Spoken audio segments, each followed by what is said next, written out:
Phật thuyết kinh A Di Đà. The Buddha speaks of Amitabha Sutra. Tôi nghe như vậy.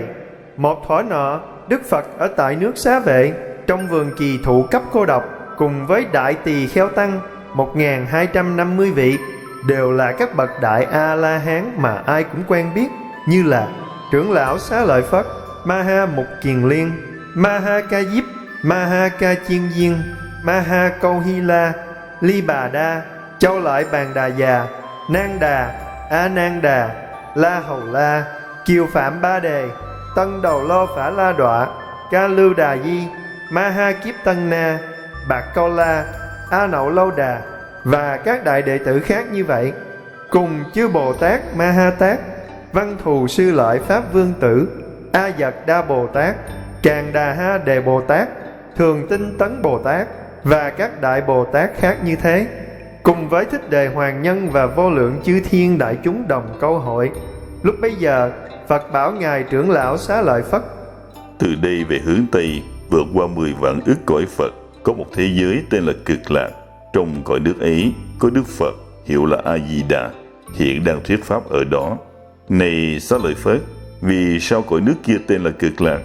Chúng sanh trong cõi nước ấy không có các khổ, chỉ thọ những điều an vui, cho nên gọi là Cực Lạc. Lại nữa, này Xá Lợi Phất, Cực Lạc quốc độ có 7 lớp lan can, 7 lớp lưới văn, 7 lớp hàng cây, đều do 4 thứ châu báu bao quanh dốc vòng, cho nên cõi nước đó tên là Cực Lạc.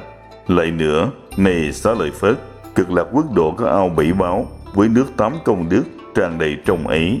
Đế ao dùng toàn là cát vàng để trải làm đất. Các bậc thềm ở bốn phía đều do vàng, bạc, lưu ly, pha lê hợp thành. Bên trên có những lầu cát cũng do vàng, bạc, lưu ly, pha lê, sa cừ, xích châu, mã não dùng để trang sức. Trong ao có hoa sen to lớn như bánh xe, màu xanh tỏa ánh sáng xanh, màu vàng tỏa ánh sáng vàng, màu đỏ tỏa ánh sáng đỏ, màu trắng tỏa ánh sáng trắng, thơm khiết vi diệu.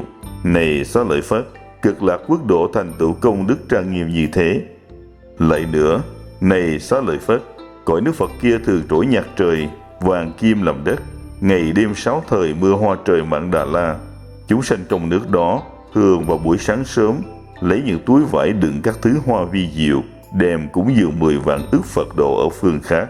Khi đến giờ thọ trai, họ liền trở về cõi nước mình, dùng cơm xong rồi đi kinh hành.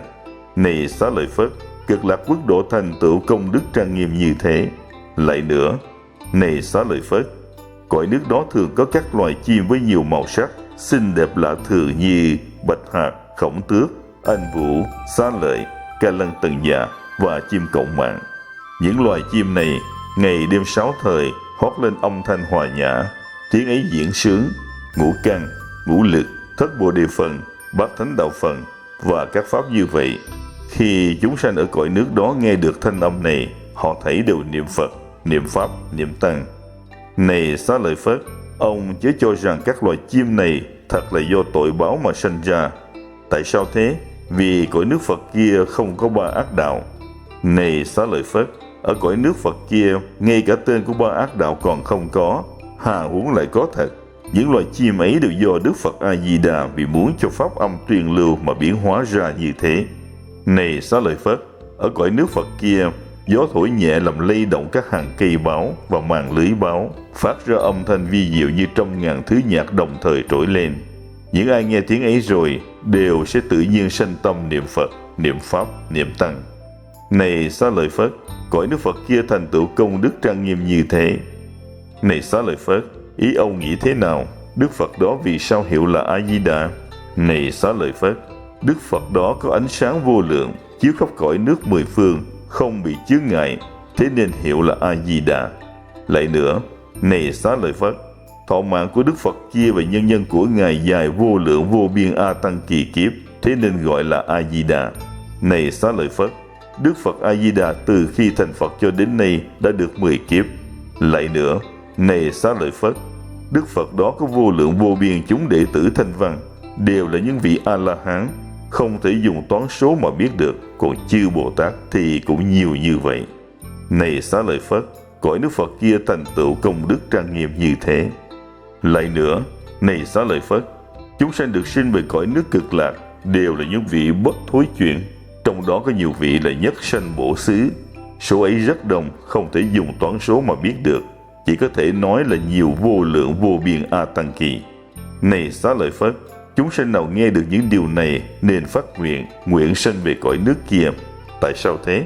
Vì sẽ được câu hội một nơi với các bậc thượng thiện nhân.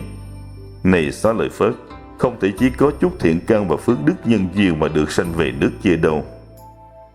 Này Xá Lợi Phất, nếu có thiện nam tử thiện nữ nhân nào nghe nói về Phật A Di Đà và chấp trì danh hiệu hoặc 1 ngày, hoặc 2 ngày, hoặc 3 ngày, hoặc 4 ngày, hoặc 5 ngày, hoặc 6 ngày, hoặc 7 ngày, nhất tâm không tán loạn, người ấy đến lúc lâm chung, Đức Phật A Di Đà cùng các thánh chúng hiện ra ở trước mặt. Khi người này mạng chung, tâm không điên đảo, liền đắc vãng sanh về cõi nước cực lạc của Phật A Di Đà. Này Xá Lợi Phất, vì ta thấy được sự lợi ích như thế nên mới nói điều ấy. Nếu có chúng sanh nào nghe được những lời nói đây nên phát nguyện sanh về cõi nước kia. Này Xá Lợi Phất, như ta hôm nay khen ngợi về sự lợi ích không thể nghĩ bàn công đức của Phật A Di Đà, thì ở phương Đông cũng có A Súc Bệ Phật, Tu Di Tướng Phật, Đại Tu Di Phật, Tu Di Quang Phật, Diệu Âm Phật, hằng hà sa số chư Phật như thế, mỗi vị đều ở cõi nước mình hiện ra tướng lưỡi rộng dài trùm khắp tam thiên đại thiên thế giới mà nói lời thành thật như vậy. Tất cả chúng sanh đều nên tin nhận và ngợi khen công đức không thể nghĩ bàn của kinh được hết thảy chư Phật hộ niệm. Này Xá Lợi Phất, ở thế giới phương Nam có Nhật Nguyệt Đăng Phật, Danh Văn Quang Phật, Đại Diệm Kiên Phật, Tu Di Đăng Phật, Vô Lượng Tinh Tấn Phật, hằng hà sa số chư Phật như thế, mỗi vị đều ở cõi nước mình hiện ra tướng lưỡi rộng dài trùm khắp tam thiên đại thiên thế giới mà nói lời thành thật như vậy. Tất cả chúng sanh đều nên tin nhận và ngợi khen công đức không thể nghĩ bàn của kinh được hết thảy chư Phật hộ niệm. Này Xá Lợi Phất, ở thế giới phương Tây có Vô Lượng Thọ Phật, Vô Lượng Tướng Phật, Vô Lượng Tràng Phật, Đại Quang Phật, Đại Minh Phật, Bảo Tướng Phật, Tịnh Quang Phật, hằng hà sa số chư Phật như thế, mỗi vị đều ở cõi nước mình hiện ra tướng lưỡi rộng dài trùm khắp tam thiên đại thiên thế giới mà nói lời thành thật như vậy. Tất cả chúng sanh đều nên tin nhận và ngợi khen công đức không thể nghĩ bàn của kinh được hết thảy chư Phật hộ niệm. Này Xá Lợi Phất, ở thế giới phương Bắc có Diệm Kiên Phật, Tối Thắng Âm Phật, Nan Trở Phật, Nhật Sanh Phật, Võng Minh Phật, hằng hà sa số chư Phật như thế, mỗi vị đều ở cõi nước mình hiện ra tướng lưỡi rộng dài trùm khắp tam thiên đại thiên thế giới mà nói lời thành thật như vậy.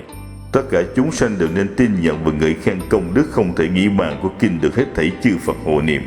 Này Xá Lợi Phất, ở thế giới phương dưới có Sư Tử Phật, Danh Văn Phật, Danh Quang Phật, Đạt Ma Phật, Pháp Tràng Phật, Trì Pháp Phật, hằng hà sa số chư Phật như thế, mỗi vị đều ở cõi nước mình hiện ra tướng lưỡi rộng dài trùm khắp tam thiên đại thiên thế giới mà nói lời thành thật như vậy. Tất cả chúng sanh đều nên tin nhận và ngợi khen công đức không thể nghĩ bàn của kinh được hết thảy chư Phật hộ niệm.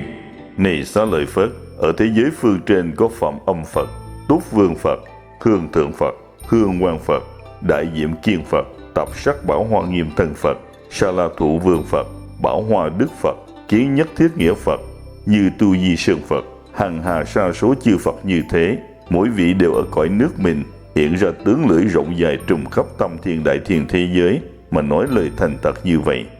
Tất cả chúng sanh đều nên tin nhận và ngợi khen công đức không thể nghĩ bàn của kinh được hết thảy chư Phật hộ niệm. Này Xá Lợi Phất, ý ông nghĩ thế nào? Tại sao gọi là kinh được hết thảy chư Phật hộ niệm?